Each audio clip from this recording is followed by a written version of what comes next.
Assalamualaikum warahmatullahi wabarakatuh. Perkenalkan, nama saya Muhammad Raja Haikaufi Agustian, NPM 21550610016, mahasiswa Teknik Informatika Universitas Lampung. Pada hari ini saya akan mempresentasikan materi yang berjudul Software Proses Model.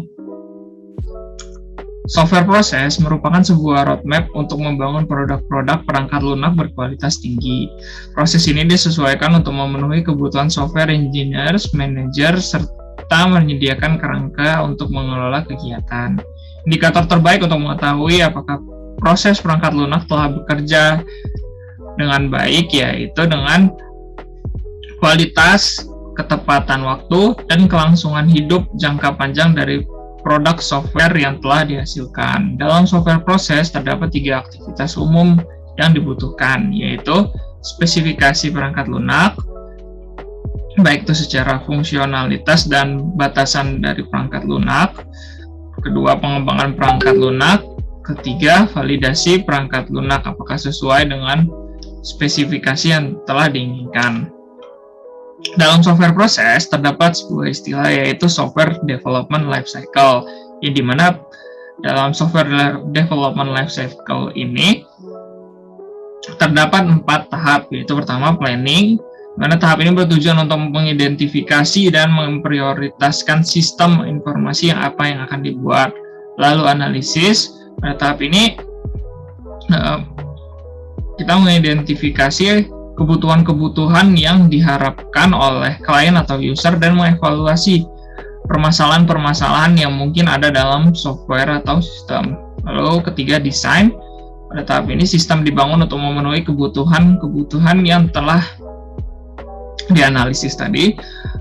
Terakhir, implementation, itu pemberian sistem atau software pada pengguna dengan pengecekan, testing, dan juga maintenance. Dalam pengembangan software terdapat beberapa model.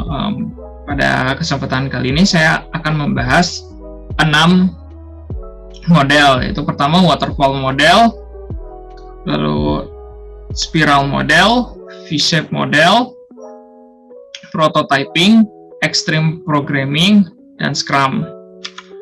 Traditional model dimulai oleh waterfall model. Pada tahun 1970, Winston Royce memperkenalkan model waterfall ini. Model ini berjalan secara linear dan sekuensial, yang dimana model ini harus sistematis dari atas ke bawah hingga ke bawah seperti air terjun. Karena dia berjalan dari atas dan ke bawah, membuat tahapan dari model ini menjadi kaku. Alhasil pengembangan sulit melakukan improvisasi saat terjadi kesalahan. Biasanya model ini digunakan untuk proyek-proyek kecil. Spiral model. Pada tahun 1988, Barry Boehm memperkenalkan model spiral ini yang diterapkan pada perangkat lunak sistem produktivitas TRW. Model ini merupakan penerapan model waterfall dalam proses yang dapat berulang atau looping. Model ini juga memiliki fleksibilitas tinggi dikarenakan dia dapat mengulang-ulang tahap yang telah dilalui. Umumnya, metode spiral ini diterapkan dalam pengembangan perangkat lunak berskala besar, sekaligus membutuhkan sistem yang lebih kompleks. Setiap prosesnya selalu disertai dengan analisis yang mendalam mengenai tingkat risiko dan keberhasilan pengembangan. Namun metode ini kurang tepat jika dilakukan oleh pengembangan perangkat lunak yang belum berpengalaman, dikarenakan tadi di setiap prosesnya harus dilakukan analisis yang mendalam. Lalu ada V-shape model. V model diperkenalkan pertama kali oleh Kevin Forsberg dan Harold Moose pada tahun 1991, yang pada dasarnya terinspirasi oleh grafik V NASA. Model ini menekankan pada integrasi dan verifikasi. Model ini berjalan sama seperti waterfall, yaitu sequential. Sequential di sini itu berjalan dari kiri dan ke kanan. Model ini memiliki kekurangan di mana metode ini tidak memberikan kejelasan dalam masalah yang ditemukan setiap pengujian tahap yang ada. RAD model. Dalam RAD model itu ada banyak sekali model, cuman pada kesempatan kali ini saya hanya membahas prototyping. Prototyping metode ini menggunakan pendekatan iteratif dan incremental, tetapi lebih menekankan pada tenggat waktu dan efisiensi biaya yang sesuai dengan kebutuhan. Proses pengembangan dengan metode RAD dianggap lebih singkat karena semua pihak yang terlibat itu turut melakukan perancangan, baik dari klien, pengembang. Lalu metode ini cocok digunakan ketika proyek bersifat modular, yang dimana proyek bisa dipecah-pecah. Agile model. Agile model merupakan model dengan tipe paling terbaru, Extreme Programming. Extreme Programming merupakan model yang diciptakan oleh Ken Beck pada tahun 1996.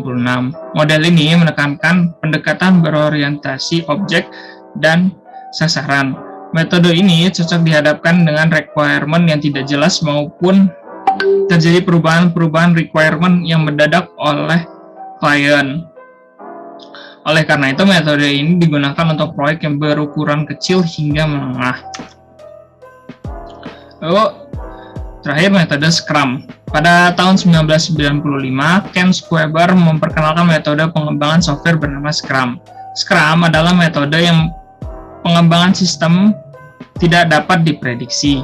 Scrum memiliki aktivitas proses yang longgar, sehingga metode ini menjadi fleksibel dalam menanggapi ketidakpastian.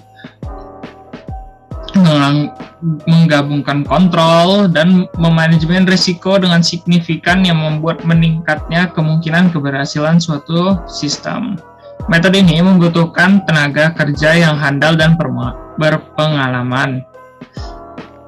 Tim pengembangan harus bekerja sama dengan Master Scrum atau pemimpin dalam suatu proyek, serta pemilik produk selama proses berlangsung, di mana ini menciptakan peningkatan secara konsisten dan memastikan produk cepat terbentuk. Ya, di sini ada tabel survei metode pengembangan software, di mana ada beberapa kriteria pengembangan sistem dari user atau klien. Bisa dilihat dari sini, metode Throwaway Prototyping memiliki indeks baik sekali yang paling banyak, dikarenakan metode ini memiliki cara kerja yaitu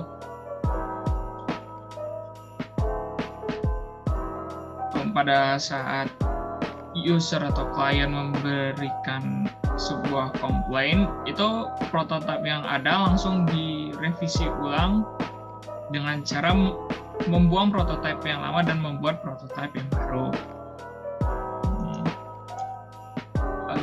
Sekian dari saya, ini beberapa referensi yang telah saya gunakan.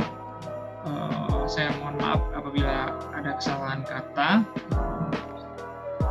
Terima kasih. Wassalamualaikum warahmatullahi wabarakatuh.